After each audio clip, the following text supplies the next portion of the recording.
अब हम फुटबॉल की उस शख्सियत की अनंत खूबियों का विश्लेषण करेंगे जिसका शारीरिक कद सिर्फ 5 फीट 7 इंच था, लेकिन फुटबॉल की दुनिया में उसने अपने कद को इतना ऊंचा बना दिया जिस ऊंचाई तक पहुंचने का सपना दुनिया का हर खिलाड़ी देखता है। हम फुटबॉल की दुनिया के सबसे महान खिलाड़ियों में से एक ब्राजील के खिलाड़ी पेले की बात कर रहे हैं, जिन्हें फुटबॉल का जादूगर कहा जाता है। फुटबॉल के मैदान के उस जादूगर ने अपने देश और उनके लोगों को इसी धरती पर न सिर्फ स्वर्ग जैसा एहसास कराया बल्कि खुद भी उस स्वर्ग को जिया। 82 वर्ष की उम्र में उनकी मृत्यु हो गई। पेले पिछले काफी समय से कैंसर की बीमारी से परेशान थे और ब्राजील के साओ पाउलो में इसी आइंस्टाइन अस्पताल में उनका इलाज चल रहा था। नवंबर से वो इसी अस्पताल में भर्ती थे। उनकी मौत के बाद उनकी बेटी केली ने सोशल मीडिया पर एक फोटो पोस्ट की जिसमें अस्पताल में पेले के शरीर पर उनका परिवार हाथ रखे हुए दिख रहा है। ये वो तस्वीर है। केली ने लिखा, हम जो कुछ भी हैं उसके लिए बहुत बहुत शुक्रिया। हम आपको बहुत प्यार करते हैं। Rest in peace. फुटबॉल की दुनिया के ब्लैक पर्ल कहे जाने वाले पेले के बारे में आज अपने देश के युवाओं को हम ये बताएंगे कि वो कौन सी बातें हैं जो पेले से सीखी जा सकती हैं, वो खूबियां जिन्हें अगर युवा अपने जीवन में आत्मसात कर ले, दृढ़ निश्चय कर ले, तो उन्हें भी सफलता का स्वाद चखने से कोई नहीं रोक सकता है।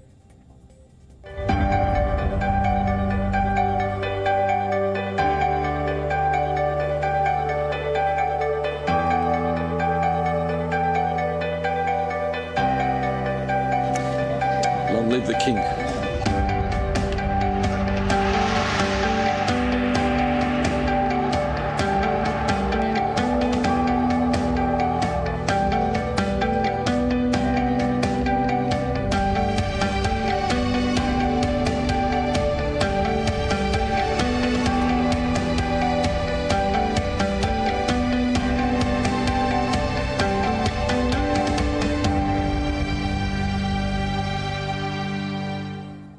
पेले के निधन पर ब्राजील के सुपरस्टार फुटबॉलर नेमार ने ट्वीट किया। नेमार ने लिखा कि पेले से पहले 10 नंबर 10 यानी 10 केवल एक नंबर था। और नेमार ने आगे लिखा कि उन्होंने ये मुहावरा कहीं पढ़ा था कि वो अच्छा है लेकिन अधूरा है। नेमार ने लिखा कि पेले से पहले फुटबॉल सिर्फ एक खेल था और पेले ने सब कुछ बदल दिया। पेले ने फुटबॉल को एक आर्ट और मनोरंजन में बदल दिया।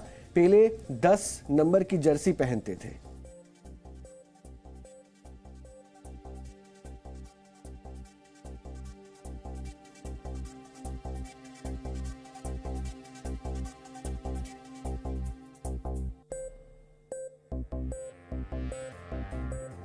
पेले 10 नंबर की जर्सी पहनते थे। वो 10 नंबर उन्हीं के नाम से मशहूर हो गया। महान फुटबॉलर पेले पर नेमार ने जो कुछ भी कहा, हम उसे और आगे बढ़ाना चाहते हैं। हम आपसे कहना चाहते हैं कि फुटबॉल खेलना अगर एक कला है तो इस दुनिया में पेले से बड़ा कोई भी कलाकार नहीं है, क्योंकि वो पेले ही थे जिन्होंने फुटबॉल के दम पर अपने देश और क्लब को सारी दुनिया में एक अलग पहचान दिलाई।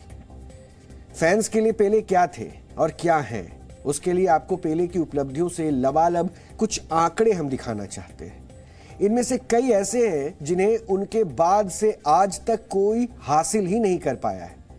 ब्राजीलियन टीम में अपने 18 साल के करियर में पेले ने कई ऐसे बड़े रिकॉर्ड बनाए जो आज भी कायम है। पेले सबसे ज्यादा वर्ल्ड कप मेडल जीतने वाले खिलाड़ी हैं। उन्होंने फुटबॉल के 4 वर्ल्ड कप खेले, जिनमें से 3 बार ब्राजील ने विश्व कप जीता। फीफा ने जो आंकड़े दिए हैं उनके मुताबिक पेले ने अपने करियर में 1366 मुकाबलों में 1281 गोल दागे। यह अपने आप में अजय रिकॉर्ड है और इस Guinness book of world record में भी पेले को इसके लिए सम्मानित किया जा चुका है। इनमें से वर्ल्ड कप में किए गए 12 गोल शामिल हैं। उन्होंने वर्ल्ड कप में सबसे ज्यादा 3 बार गोल्स की हैट्रिक लगाई है और अपने पूरे करियर में गोल्स की 92 हैट्रिक उन्होंने लगाई है। इसमें 6 बार उन्होंने 5-5 गोल भी किए हैं और 31 बार ऐसा रहा जब पेले ने मैच में 4 गोल दागे और एक मैच ऐसा रहा जिसमें उनके पैरों से 8 गोल भी निकले।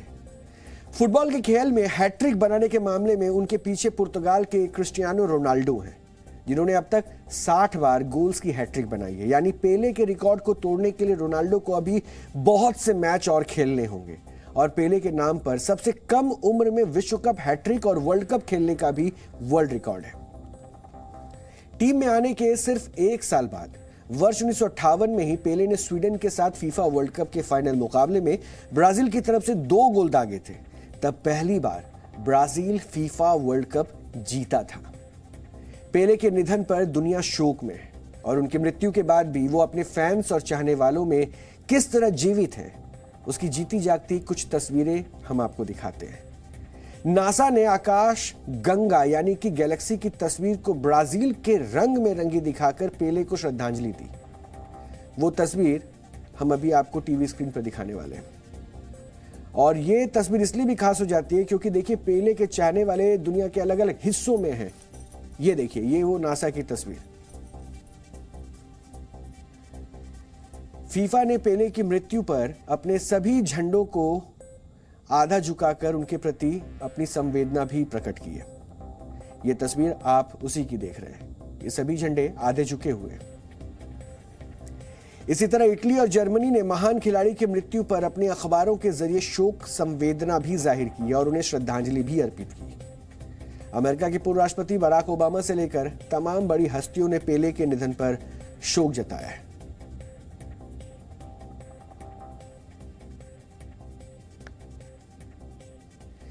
किसी भी व्यक्ति के जीवन में इससे बड़ा सम्मान और क्या हो सकता है कि उसके जाने के बाद भी दुनिया उसके सम्मान में नतमस्तक है। फुटबॉल के जादूगर ने यह सम्मान फुटबॉल के साथ उनके समर्पण और लगन के जरिए हासिल किया, लेकिन यह सब कुछ इतना आसान नहीं था। अब हम आपको एक रिपोर्ट के माध्यम से ये बताएंगे कि ऐसे ब्राजील की गरीब बस्ती में चाय बेचकर फुटबॉल का शौक पूरा करने वाला लड़का सदी के सबसे महानतम फुटबॉल खिलाड़ियों में शामिल हो गया।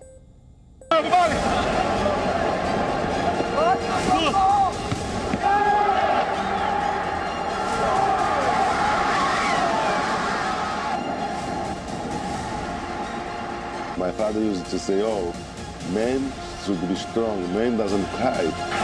Number 7 for Santos lines up a shot. Pelly kicks but misses.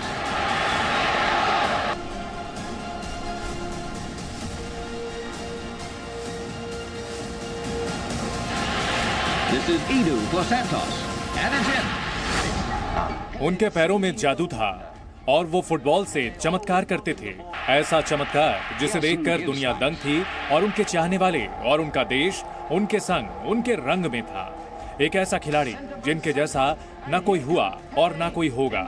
आम से महानतम तक का ये सफर भी कम चमत्कारी नहीं था। गरीबी में पले बढ़े पेले के पिता भी फुटबॉलर थे, लेकिन तंगहाल थे। हालांकि उन्होंने उस तंगहाली में भी बेटे को कपड़ों में अखबार भरकर फुटबॉल की प्रैक्टिस कराई। उसमें वो जज्बा भरा कि वो भी फुटबॉल का अच्छा खिलाड़ी बन सकता है। पेले ने चाय बेचकर भी अपने फुटबॉल को जिंदा रखा।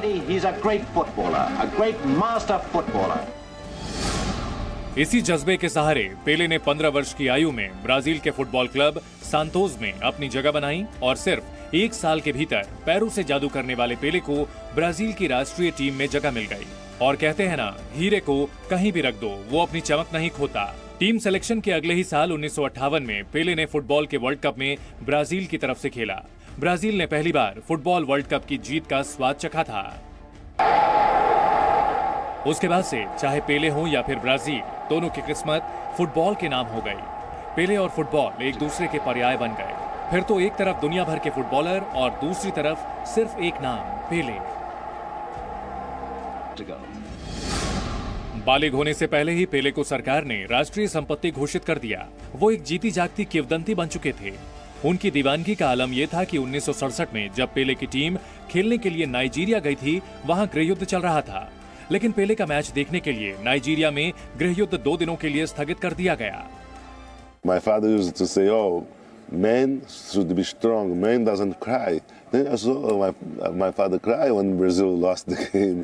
Then I told him, "Father, no, don't worry. I'm gonna win one World Cup for you. Don't worry." I was 9 to 10 years old. Then 8 years late, I was in Sweden with Brazil with 17 years old. The Brazil won the World Cup. That's a gift for God because I don't know why I promised to my father. Number 7 for Santos lines up a shot. Pelly kicks but misses. उनका हर चाहने वाला अपनी आंखों से पैरों से होने वाले चमत्कार का कायल था। एक बेहतरीन फॉरवर्ड जो दोनों पैरों से गोल करने में माहिर था, लहराती हुई फ्री किक का मास्टर था, प्ले मेकिंग का उस्ताद था और ओवरहेड में जिसका कोई सानी नहीं था। पेले की उत्कर्ष गाथा किसी कॉमिक्स के सुपर हीरो की माफिक रही। 1966 में ब्राजील की टीम वर्ल्ड कप से बाहर हो गई। पेले संन्यास का मन बना चुके थे, लेकिन फिर आया 19 नवंबर 1969 का दिन, जब पेले ने अपने जीवन का 1000वां गोल दागा। ऐतिहासिक माराकाना स्टेडियम में वास्को के विरुद्ध खेलते हुए अपना 1000वां करियर गोल किया तो 20 मिनट के लिए खेल रोक दिया गया और इस अभूतपूर्व उपलब्धि का जश्न मनाया गया। उसी के बाद पेले ने तय किया कि वो अगले साल होने वाले फुटबॉल वर्ल्ड कप का हिस्सा बनेंगे और संन्यास नहीं लेंगे। उसके बाद जो हुआ वो इतिहास है, जिसमें पेले ने न केवल सारे मैच खेले बल्कि जीते भी। उन्होंने गोल किए, असिस्ट किए, खेल के मौके बनाए और जिस टीम में वे खेल रहे थे उसे फुटबॉल के इतिहास की सर्वकालिक महान टीम कहकर पुकारा गया और ब्राजील ने वर्ल्ड कप जीता।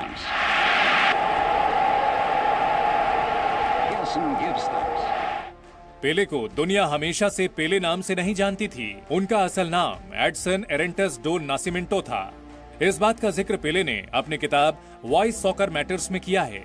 उसके मुताबिक पेले के फुटबॉल की दुनिया में आने के बाद उनके एक वरिष्ठ साथी बिले से तुलना की जाने लगी। उनसे कहा जाता कि वो खुद को बिले मानने लगा है। ये नाम बिगड़कर कब पेले हो गया और सब उन्हें पेले पुकारने लगे, इसके बारे में खुद पेले को भी ठीक से नहीं मालूम। किताब के मुताबिक पेले को खुद अपना ये नाम नहीं पसंद था, लेकिन कुछ ही दिनों में ब्राजील के अंदर पेले नाम एक ब्रांड बन गया तो पेले को भी अपने उसी नाम से प्यार हो गया और फिर ताउम्र दुनिया ने उन्हें पेले के नाम से ही जाना। उनके नाम की शोहरत भारत में भी कम नहीं थी। पेले 2 बार भारत आए और 24 सितंबर 1977 को उन्होंने कोलकाता के ईडन गार्डन्स मैदान पर मोहन बागान के विरुद्ध मैच भी खेला। ये अलग बात है कि उस मैच में पेले कोई गोल नहीं कर पाए थे, लेकिन ये पेले का ही सुरूर था जो उन्हें देखने के लिए 50,000 से ज्यादा लोग पहुंच गए थे। दूसरी बार पेले वर्ष 2015 में भारत आए और जाते वक्त उन्होंने दोबारा भारत आने की इच्छा जताई थी। पेले की एक और बड़ी इच्छा थी डियोगो मैराडोना के साथ दूसरे जहां में फुटबॉल खेलने की। दोनों की एक साथ हेड किक का वीडियो भी खूब वायरल हुआ था। मैराडोना की मृत्यु पर पेले ने लिखा, दुखद समाचार मिला है, मैंने अपने दोस्त और विश्व के महान खिलाड़ी को खो दिया है। उनके बारे में कहने को बहुत कुछ है, लेकिन अभी के लिए भगवान उनके परिजनों को हिम्मत दे। मुझे आशा है कि हम आकाश में एक साथ फुटबॉल खेलेंगे। पेले सशरीर अब इस दुनिया में नहीं है, लेकिन अपने करिश्माई खेल और खेल भावना से वो हम सभी के मन में हमेशा जीवित रहेंगे।